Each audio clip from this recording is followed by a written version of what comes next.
Judges chapter 1. The book of Judges begins mostly where the book of Joshua left off. It begins with a list of the conquest that occurred after the death of Joshua, making careful note of the tribe of Judah's capture of the city of Jerusalem. We're also reintroduced in this chapter to a minor character from the book of Joshua. That is Othniel, the younger brother of Caleb. This chapter concludes then with a list of all the unconquered territory in Canaan. What was merely alluded to in the book of Joshua takes center stage here as the setting for really why the Israelites will have so many problems that they run into throughout the book of Judges. The people will time and time associate it with foreign neighbors and, worst of all, foreign gods. Judges chapter 2. In this chapter, God speaks to the Israelites, giving them words of warning, a promise that he will never abandon them, but also a warning that their covenants, their alliances, their association with the idols of the foreign nations will be problematic for them. We hear again in this chapter of the death of Joshua as the introductory material concludes here. The chapter then introduces what is a common refrain of the book of Judges. The people did what was right in their own eyes. This is a reference to idolatry. Finally, the judges as a whole are introduced in this book to begin the narrative flow of the book of Judges. But for more on the judges, well, that'll take more than a minute. Judges chapter 3. In this chapter, we see in rapid fire succession the first three of the judges. The first judge is a man that we've already met. It is Othniel, Caleb's younger brother. As the first judge and the best of the judges, there's not much detail about him. His story is very simple.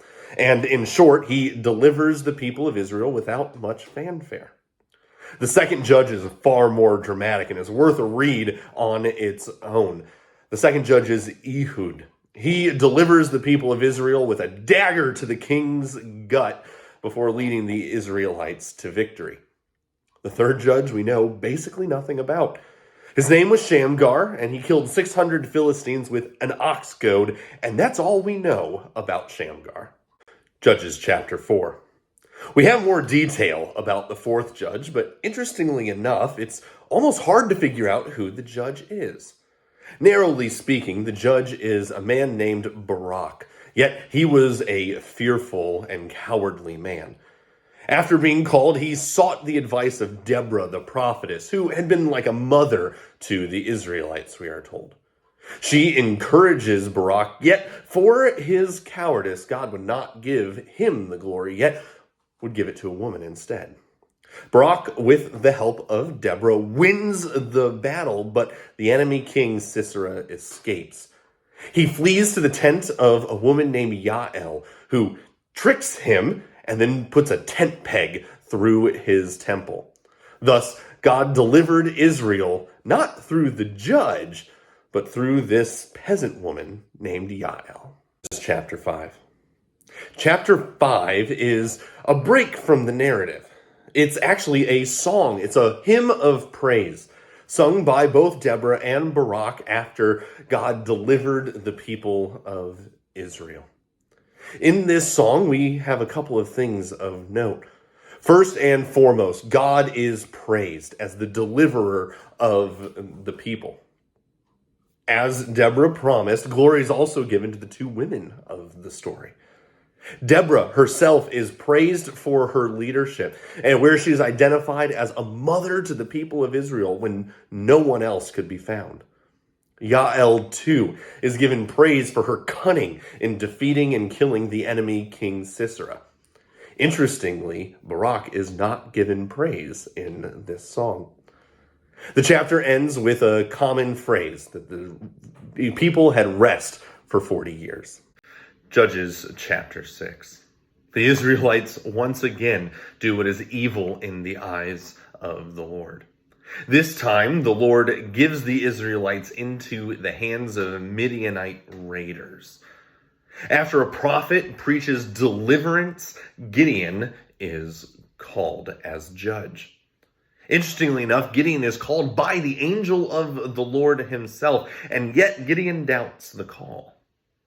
After Gideon realizes that God himself is the one who is speaking to him, Gideon follows the instructions he is given and destroys his father's idols. The chapter ends with Gideon once more requesting proof that God wants him not just to deliver his town from idols, but to deliver all of Israel. He does this with the sign of dew and fleece. Judges chapter 7. In this chapter, Gideon delivers Israel. And just so that everyone, including Gideon, knows that it is God who wins the battle, not Gideon, the Lord instructs Gideon to cull his army from 22,000 men down to just 300. Gideon, reasonably so, is afraid of the Midianites and their army. And so God allows Gideon to overhear a nightmare of one of the Midianites and the interpretation that God will be the one to destroy them. Just in case winning the battle with only 300 men was not clear enough, in the end, God destroys the Midianites, causing confusion in the camp so that, by and large, they destroy themselves. Judges chapter 8. In this chapter, Gideon finishes the destruction of the Midianite army, capturing and killing their kings. After delivering the Israelites from the Midianites, the Israelites desire to make Gideon their king. And while Gideon does rebuff their attempts, in the end of Gideon's life does not go well. While he did well in keeping himself from becoming king, to appease the people, he ends up making a golden idol for them to worship instead. Not only this, but no sooner after Gideon's death do the people of Israel return once again to worshiping the Baals. Judges chapter 9. In this wild ride of a chapter, we watch as 2 of Gideon's 70 sons have a civil war. Abimelech sets himself up as king and kills 68 of his brothers, leaving only the youngest, Jotham, who hid alive. With the help of his mother, Abimelech then sets up a kingdom which lasts for 3 years until civil war once again breaks out. Abimelech and his armies win the fighting. And at the end of one battle, Abimelech sets fire to a tower full of the enemy leaders. He attempts to do this again in another city, in a tower full of men and women, when an unnamed woman drops a stone on his head, nearly killing him. Abimelech cries out to his armor-bearer to kill him so that no one would say he was killed by a woman, but we all know better. Judges chapter 10. In this very brief, almost transitional chapter, we hear of 2 more judges that we know basically nothing about. The first is Tola, and the second is Jair. We know so little about these judges, we don't even know if they were judging at the same time or if one follows the other. We do get a detail about Jair and his son's donkeys, but that's about it. The chapter ends, as so many of these chapters do, with that cycle repeating itself. The Israelites being oppressed and calling out to God for aid. Judges chapter 11. In this chapter, God raises up Jephthah to deliver the Israelites from the Amorite invaders. Jephthah is something of an unlikely judge, because although he is a mighty warrior, he's an outcast from Israel because of his parentage. However, the people of Israel go to Jephthah to ask him to deliver them, and he agrees if only he'll be made the head of his clan if he succeeds. Jephthah joins the Amorites in battle and delivers the Israelites. Tragically, however, before the battle, Jephthah vows that anything he sees, the first thing he sees upon returning home, he will sacrifice to God. The first thing he sees is his daughter coming out to welcome him with singing and praise. After 2 months of mourning, she submits herself to her father to be sacrificed. This chapter begins with a conflict between the Gileadites, the clan that Jephthah belongs to, and the Ephraimites. The Ephraimites are angry that they were not asked to help when Jephthah delivered Israel from the Amorites. The dispute and the conflict which ensues is a terrible one, killing almost 42,000 people. We see very clearly here, and of course with Jephthah's tragic vow in chapter 11, just how downhill things have gone in Israel with its leaders. The chapter then concludes with another one of these rapid-fire lists of judges, 3 being listed here: Ibzan, Elon, and Abdon. Little is noted about any of these 3 judges. Judges chapter 13. In this chapter, Israel once again does what is evil and is handed into, this time, the hands of the Philistines. The angel of the Lord in this chapter appears to a barren woman, telling her that she will have a son, and that the son is to be set apart, to never eat anything from the vine, eat anything unclean, drink any strong drink, or ever cut his hair. He is to be set apart. The angel of the Lord then appears once again to both the husband and the wife, this time confirming the promise. After the couple sacrifices to God in thanksgiving, they realize that they were speaking to God. The husband is afraid, but the wife assures him that God is pleased with them, and they need not be afraid. At the end of the chapter, Samson is born. Judges chapter 14. In this chapter, Samson is now a young man, and he sees a Philistine woman who catches his eye. He eventually cajoles his parents into arranging a marriage between the two of them. During the negotiations, as Samson is traveling, he's attacked by a lion, which he kills with his bare hands. A few days later, he sees the lion again, and there are bees making honey in the carcass, which he eats. During the wedding celebration, Samson challenges the Philistines present with a riddle concerning the lion and the honey. They can't figure it out, so they threaten Samson's new wife. And after ignoring her pleas and her cries for the festival, Samson eventually tells her the answer. When Samson loses the challenge of the riddle, he insults his new wife terribly, kills a bunch of Philistines to pay the debt, before basically briefly abandoning his new wife. Judges chapter 15. In this chapter, Samson decides to return to his new wife, who he has abandoned, to find that her father has married her off to a Philistine. After refusing the father's offer to marry her younger, more beautiful sister, Samson uses foxes and torches to burn the Philistine fields. He blames the destruction on his in-laws, and then the Philistines retaliate by burning Samson's in-laws and their whole family to death. Samson then once again attacks the Philistines in revenge. The Philistines up the ante by attacking the tribe of Judah, who then goes to arrest Samson. Samson submits to the arrest so that once he's handed over to the Philistines, he can break free of his bonds and with a donkey's jawbone, kill 1,000 of their men. After this, Samson is thirsty and God provides him water to drink. In this chapter, Samson goes to Gaza, where he stays for a night with a prostitute. The men of the city set an ambush for him, but Samson defeats them all and then rips the gates off of the city walls before leaving. He then falls in love with another woman named Delilah. The Philistines use her to discover the secret of Samson's strength. 3 times Samson lies to Delilah, and 3 times he defeats Philistine ambushes.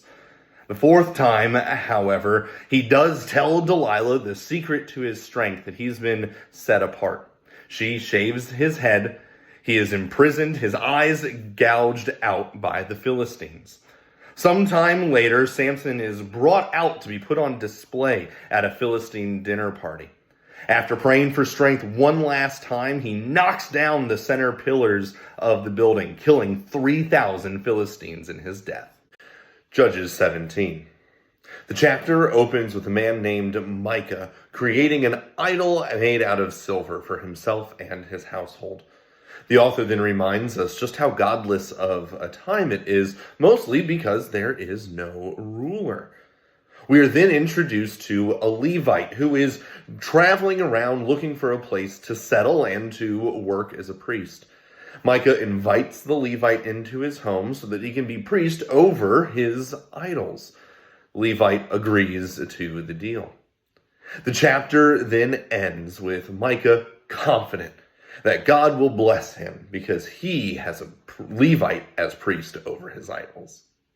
Judges chapter 18. The chapter begins with yet another reminder of how lawless things are because there is no king. A wandering group of Danites searching for a place to settle pass by the land owned by Micah. They recognize the Levite and ask him if God will bless their venture. The Levite says that God will. The Danites then invade and conquer a portion of the land before 600 of them return to steal Micah's idols and take the Levite to be their priest. In effect, they offer him a better job, and the Levite's happy to accept. The men then go on to threaten Micah, sack and rebuild a city that will become known as Dan. But after they settle there, they set up the idols stolen from Micah, foreshadowing the idolatry of the city of Dan. Judges chapter 19. In the final story of the book of Judges, we are reminded once again of the lawlessness of the land, before being introduced to a Levite and his concubine. The woman runs away and goes back home, and the Levite goes to retrieve her. After they leave her father's household, they are traveling and they are invited to stay the night in a man's house. While the Levite and the man are drinking the night away, the Benjamites, the men of the city, and an echo of Sodom try and force the Levite out so that they can have their way with him. Instead, the man and the Levite offer up the concubine and the man's 2 daughters so that they can do with them as they please. In the morning, the Levite is ready to go before he finds his dead concubine on the ground. In a very gruesome way, he summons all of Israel to take revenge against the Benjamites. Judges chapter 20. When the Israelites do assemble, the Levite tells them a story that leaves out all of the terrible things that he has done, while, if it's possible, making the Benjamites look even worse for what they have done. All the Israelites gathered agree that they need to kill the men involved in this crime, but the city will not give them up for judgment. The Benjamites then go to war with the rest of Israel. After 3 days of battle, an ambush is set, and with the promise of the Lord, the Benjamites are defeated. In the end, only 600 men of the tribe of Benjamin remain alive. Judges 21. The chapter opens with the details of an oath taken earlier, that no Israelite would give a man of Benjamin their daughter to marry. After the destruction of the battle, they realize that because of the destruction and their oath, the tribe of Benjamin is about to die out. As their anger cools, they look for a solution to this problem. Their first solution to the problem is to find a clan that did not take the oath, to kill all the men, women, and children except the eligible maidens, and to give them to the Benjamites. It's, I suppose, a partial success, as they only stole 400 women and there are 600 men. It's agreed that the remaining 200 men would simply steal their wives as people are traveling to an upcoming festival. Things are not going well in Israel.